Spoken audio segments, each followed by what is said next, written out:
sadar tak semua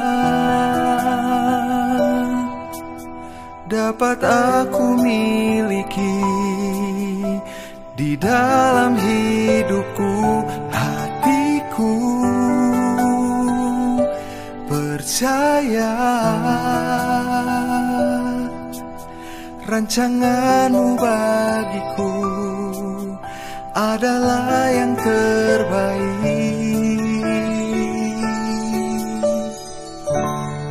Walau ku tak dapat melihat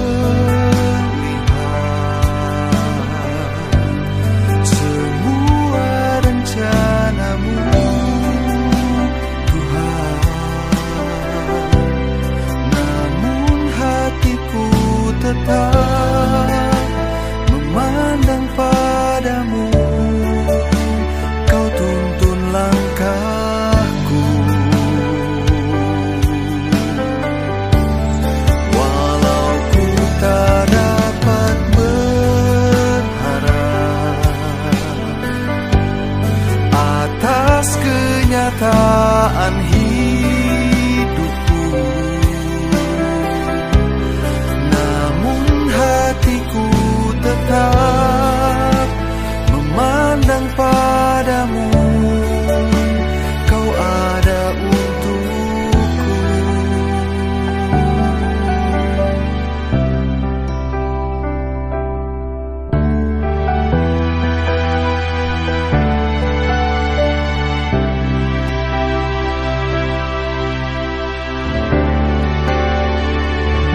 Ku sadar tak semua dapat aku miliki di dalam hidupku.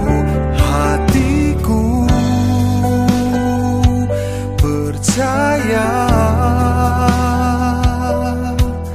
rancanganmu bagiku adalah yang terbaik.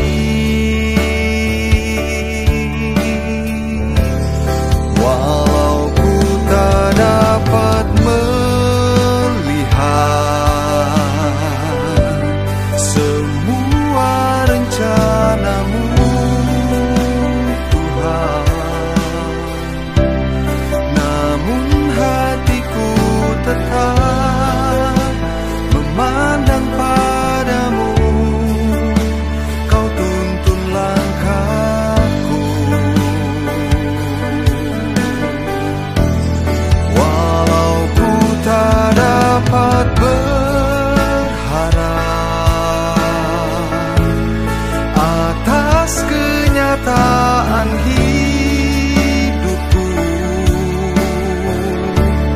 namun hatiku tetap memandang padamu. Kau ada untukku,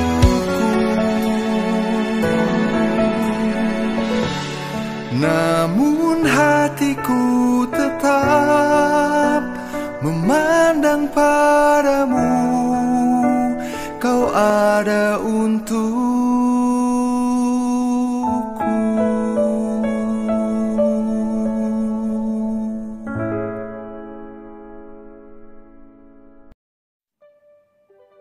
Shalom, selamat pagi Bapak Ibu Saudara yang terkasih dalam Tuhan Yesus. Pagi hari ini kita bersyukur kita masih mendapat kesempatan untuk belajar sama-sama kembali sedikit kebenaran firman Tuhan. Nah, Bapak Ibu yang terkasih, saya teringat kepada pengalaman saya ketika saya masih bersekolah menjadi murid sekolah menengah pertama. Waktu itu saya mewakili sekolah mengikuti satu kompetisi yang diadakan yang dinamakan perlombaan siswa teladan. Nah, itu kami berkompetisi, dikumpulkan murid-murid sekota Madya. Nah, Bapak Ibu, di situ melalui berbagai lomba, berbagai kriteria, itu kami dilombakan untuk dipilih satu yang terbaik sekota Madya Pekalongan. Nah, Bapak Ibu, kalau kita menjadi murid yang menjadi kebanggaan mewakili sekolah itu sebagai satu sukacita yang besar tentunya. Apalagi murid-murid Kristus yang membanggakan dan menyenangkan hatinya Tuhan kita, Tuhan Yesus. Ya, ini adalah kerinduan Tuhan. Sebelum Tuhan Yesus naik ke surga, dia mengatakan kepada murid-muridnya bahwa dia berpesan, jadikan semua bangsa muridku. Jadi Tuhan Yesus rindu bahwa setiap orang percaya tidak hanya menjadi penggemarnya saja, tidak hanya menjadi pengagumnya saja, tetapi Tuhan mau setiap kita menjadi murid-murid Kristus. Nah, Bapak Ibu, kalau kita berpikir apa kewajiban seorang murid, ya, nah, mungkin Bapak Ibu teringat ketika dahulu kita bersekolah, seringkali pasti Bapak atau Ibu guru kita mengingatkan, dengarkan penjelasan Bapak Ibu guru baik-baik. Apa maksud mereka? Mengapa kita harus memperhatikan, mendengarkan? Sebab dengan mendengarkan dengan penuh perhatian dan fokus kepada apa yang dijelaskan oleh Bapak dan Ibu guru, kita bisa lebih mengerti dengan baik pelajaran yang diberikan. Nah, Bapak Ibu, kemampuan mendengar itu juga menentukan kedewasaan seseorang. Seorang murid taman kanak-kanak atau kelompok bermain, tentu saja mereka masih sangat terbatas kemampuan mendengarkan. Kalau anak-anak kecil, mereka seringkali inginnya didengar, dan didengar. Lebih banyak berbicara. Tetapi ketika seorang beranjak lebih dewasa, ya, murid sekolah dasar, apalagi murid SMP atau SMA, ya, tentu saja sudah tidak perlu diingatkan, mereka bisa lebih mendengar dengan baik. Nah, demikian pula dengan kita. Kita ini murid-muridnya Tuhan Yesus, jangan terus tinggal sebagai kanak-kanak rohani. Kita harus meningkat hari demi hari menjadi semakin dewasa di dalam Dia. Artinya, kita juga semakin mahir mendengarkan. Nah, mendengarkan apa? Nah, mendengarkan suara Tuhan tentunya. Nah, mari kita akan baca di dalam Yesaya 50 ayat yang keempat. Tuhan Allah telah memberikan kepadaku lidah seorang murid, supaya dengan perkataan aku dapat memberi semangat baru kepada orang yang letih lesu. Setiap pagi ia mempertajam pendengaranku untuk mendengar seperti seorang murid. Nah, kalau kita memperhatikan ayat yang sudah kita baca ini, ada dua hal utama yang dinilai oleh Tuhan dari murid-muridnya, yaitu yang pertama lidah, dan yang kedua yaitu telinga atau pendengaran. Nah, kita perhatikan tadi dikatakan bahwa kerinduan Tuhan setiap kita orang yang percaya, murid Yesus, kita menggunakan lidah kita untuk memberikan perkataan-perkataan yang dapat membangun orang lain, yang dapat memberikan semangat yang baru kepada orang-orang yang letih lesu. Nah, Bapak Ibu, hari-hari ini kalau melihat situasi dan kondisi di mana pandemi karena virus corona sudah berjalan 1 tahun lebih di negara kita, ya. Nah, kita melihat bagaimana orang banyak yang letih lesu karena keadaan ekonomi, karena mereka kehilangan pekerjaan, karena juga banyak yang harus sakit, terbaring sakit, bahkan kehilangan keluarga yang dicintainya karena virus corona ini. Sehingga membuat keadaan ini membuat banyak orang di sekitar kita menjadi letih lesu. Nah, ini adalah kesempatan buat setiap kita sebagai orang percaya, sebagai murid Kristus. Mari kita memberitakan berita yang baik. Kita membangun mereka, memberi semangat kepada mereka supaya mereka bangkit kembali dan terus mempunyai pengharapan di dalam Yesus. Nah, yang kedua, murid harus memperhatikan pendengarannya. Ya. seorang murid harus mampu mendengar dengan cakap. Di dalam Yakobus 1 ayat 19 dikatakan, "Hai saudara-saudaraku yang kukasihi, ingatlah hal ini.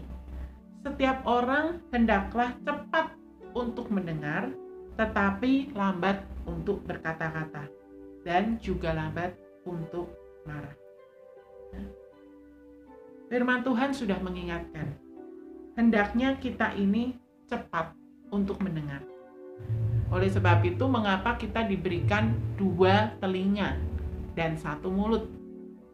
Karena Tuhan menginginkan kita lebih cepat mendengar daripada berbicara. Karena di dalam banyak bicara, seringkali kita banyak berbuat dosa. Bahkan di dalam Yakobus 1 ayat 26, firman Tuhan mengingatkan kita harus berhati-hati dengan lidah kita. Karena kalaupun kita setia ibadah, tetapi kita tidak bisa mengendalikan lidah kita ini, artinya ibadah kita adalah sia-sia. Nah, kembali kepada keterampilan mendengarkan. Ya, kita melihat bagaimana Tuhan Yesus, Dia sendiri begitu mendengarkan perkataan-perkataan Bapa di surga. Dan itu yang dilakukannya, dan itu yang Tuhan Yesus katakan, yang Dia sampaikan kepada banyak orang di dalam dunia semasa pelayanannya. Oleh sebab itu kita melihat bagaimana pelayanan Tuhan Yesus sungguh luar biasa, ya, di mana banyak mujizat terjadi karena Tuhan Yesus melakukan, mendengarkan, ya, menyampaikan perkataan-perkataan Bapa di surga. Nah, oleh sebab itu marilah kita sebagai murid-murid Tuhan Yesus, kita juga meneladani Dia. Marilah kita juga mau mendengarkan dengan baik perkataan-perkataan Bapa, sehingga perkataan Bapa itu kita lakukan di dalam hidup kita, dan kita juga sampaikan kepada banyak orang, sehingga mereka juga dikuatkan. Mendengarkan itu berbeda dengan mendengar. Banyak orang mudah sekali mendengar, namun belum tentu bisa mendengarkan. Mendengarkan artinya mendengar dengan fokus, dengan memperhatikan dengan benar-benar. Kalau hanya mendengar bisa sambil lalu, tetapi Tuhan mau kita benar-benar mendengarkan perkataannya. Bapak Ibu, selain kita memperhatikan atau mendengarkan perkataan Tuhan, firman-firman Tuhan yang menguatkan kita juga harus mendengarkan orang-orang di sekitar kita yang berbicara, yang membangun sesuai dengan kebenaran firman Tuhan. Kita memberikan pendengaran yang baik kepada orang tua kita. Ketika kita diberikan nasihat, kita diberikan arahan, kalau itu baik, sesuai dengan firman Tuhan, mari kita hormati mereka. Kita lakukan, sebab orang tua adalah wakil Tuhan di bumi ini. Dan dikatakan kalau kita tunduk dan hormat kepada orang tua, kita akan mendapatkan bahagia dan panjang umur di bumi. Kita juga memberi perhatian, kita mendengarkan nasihat perkataan pemimpin-pemimpin rohani kita, di mana mereka sebagai wakil Tuhan menyampaikan pesan isi hati Tuhan untuk membangun setiap kita. Oleh sebab itu, jangan sia-siakan ketika kita diberi nasihat, ketika kita dibangun oleh pemimpin-pemimpin rohani kita. Mari kita hargai mereka dan kita belajar untuk melakukan. Sebab firman Tuhan mengatakan, berbahagialah kita yang mendengar dan melakukan firman Tuhan.